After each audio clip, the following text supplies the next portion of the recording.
আজ বুধবার বাতাসোর পাগলাবাজার হুসাইনিয়া শামসুল উলুম মাদ্রাসা ও এতিমখানায় তিনবারের প্রধানমন্ত্রী আপসীর নেত্রী দেশনেত্রী বেগম খালেদা জিয়ার সুস্থতা কামনায় কোরআন খতম দোয়া ও মিলাদ মাহফিল অনুষ্ঠিত হয়েছে।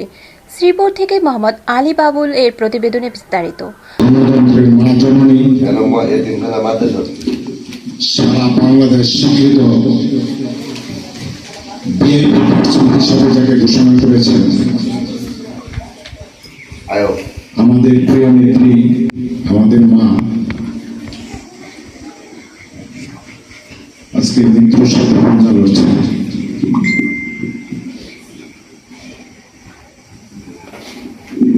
তারই লক্ষ্যে আমাদের নেত্রীর জন্য আজকে শামসুল উলুম হাফিজিয়া ও এতিমখানা মাদ্রাসায় আমরা একটা দোয়া মাহফিলের আয়োজন করেছি। সেই দোয়া মাহফিলে আজকে উপস্থিত দত্তরবাজার ইউনিয়নের বিএনপি যুবদল ছাত্র দলের নেতৃবৃন্দ এবং এই মাদ্রাসার ওলামায়ে কেরাম এবং যাদের জবাব দোয়া আল্লাহ খুব তাড়াতাড়ি কবুল করেন,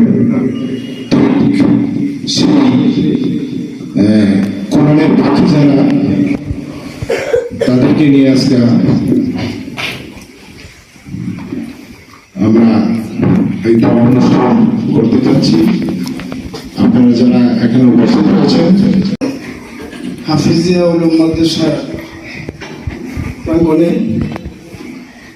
আমাদের দেশের নেত্রী, আপসীর নেত্রী, তিনবারের প্রধানমন্ত্রী, আমাদের মা আজকে শয্যাশায়ী। এখানে বক্তব্য দেওয়ার জন্যই এখানে উপস্থিত বাংলাদেশ জাতীয়তাবাদী দল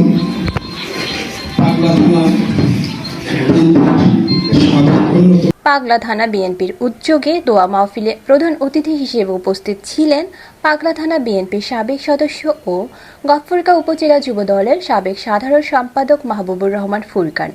বিশেষ অতিথি হিসেবে উপস্থিত ছিলেন গফরগাঁও উপজেলা যুবদলের সিনিয়র যুগ্ম আহ্বায়ক মোহাম্মদ আলী বাবুল।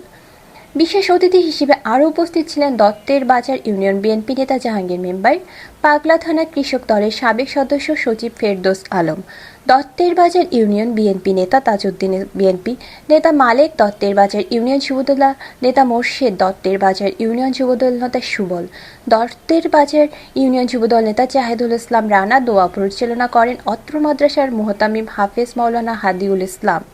দোয়া মাহফিলে আরও উপস্থিত ছিলেন পাগলা থানা বিএনপি যুবদল, ছাত্রদল ও অন্যান্য সংগঠনের নেতৃবৃন্দ।